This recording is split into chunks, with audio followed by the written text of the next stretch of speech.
Hey, what's going on, guys? Welcome back to Buffs Nation Daily. I am your host, Max. Please do me a favor. Please like this video, share, and subscribe. That will be greatly appreciated. Now, getting into this video, I want to talk about Travis Hunter. There was an article out talking about the NIL, him and Shador, and where they rank in the NIL, which is name, image, likeness, salary.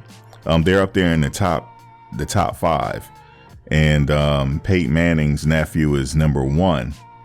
And we know that J5, he got his number. And who else is next to get their number?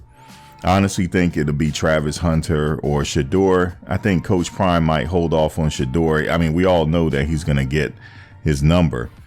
But I think Travis Hunter might be next. Travis Hunter is a really talented football player. He was the nation's #1 recruit as a senior. He was considered the #1 overall recruit by both 247 Sports and Rivals, as well as number 2 by ESPN, behind Walter Nolan. Having received a scholarship to Florida State in November 2019, he committed to the Seminoles on March 3rd, 2020, one day after making his first visit to the school. He made his choice over offers of Alabama, Auburn, Clemson, Florida, Georgia, Michigan, you name it, Oklahoma. But on December 15, 2021, Hunter flipped his commitment to Florida State and went to Jackson State to be coached by Coach Prime, Deion Sanders, also a Florida State alum, in an unprecedented move. And then I knew he was going to transfer to Colorado because he could have went to any Power 5 school in the country out of high school, and he chose to go to Jackson State. Why? Because he's being coached as one of the #1 cornerbacks of all time, Deion Sanders. And that was his main thing why he wanted to go to Jackson State. And so now he's at Colorado. It's a no-brainer.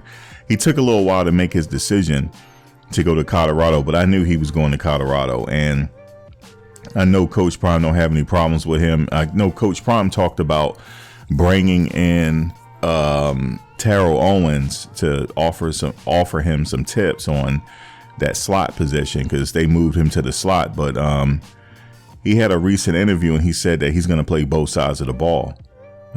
Coach Prime, he also played both sides of the ball. He played wide receiver on occasions in the NFL, and because of his speed and everything. So of course, Travis Hunter is he's gonna have that advantage at the slot, because he knows, he even said in the interview, he knows the nuances, he knows the techniques that the defender is going to use, and he could capitalize off of that.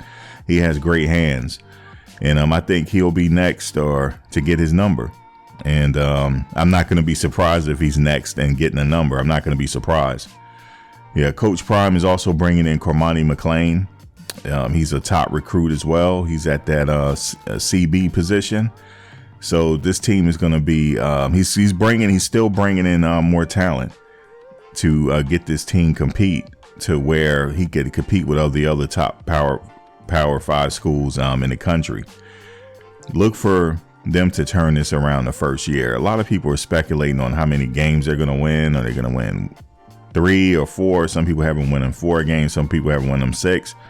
I think they're going to have a respectable season. We'll see. But definitely, this is going to be a cornerstone for Coach Prime and his new tenure at University of Colorado. This first couple games is going to be the cornerstone game, especially that TCU game. They're going to have to be ready. I've been watching TCU practice, man, and they're going to have to definitely be ready for TCU. TCU played for the national title. They're a really good team, well coached.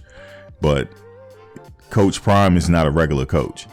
He's just not. He's just not a regular coach, man. I would love to play for him. Anybody would love to play for him. And he also said, like, look, this is your now. For the other players, this is your now. You acting like you got a lot of time. You don't have a lot of time.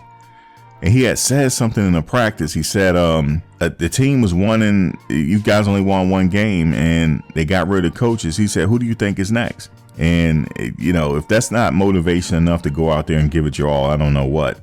And he had Nate Newton at the practice looking around. He said, Nate said, where's the enthusiasm? Where's the go get it? Listen, you have to go out there. And then one coach said that you guys are not even tired leaving this practice. You're supposed to be almost on the floor tired, because you got to give it your all, man, when you're in the practice. You have to, especially with this turnaround season, because a new coach is in there. Coach brought his own staff. When you go through that, they tell me that you really, if you want to stay with their program, you really got to show them. But Travis Hunter, he doesn't really have to show him much. He works hard in practice. He has an unbelievable amount of talent. I think he got to get a little bigger, but it didn't help. It didn't hurt him last season, but he will grow and mature more. He's still young, so he has a huge upside. So that's Travis Hunter, man. What do you think? Drop a comment below. Let me know how you feel about Travis Hunter. Make sure you like this video and subscribe. Guys, I'll see you in the next one. Take care.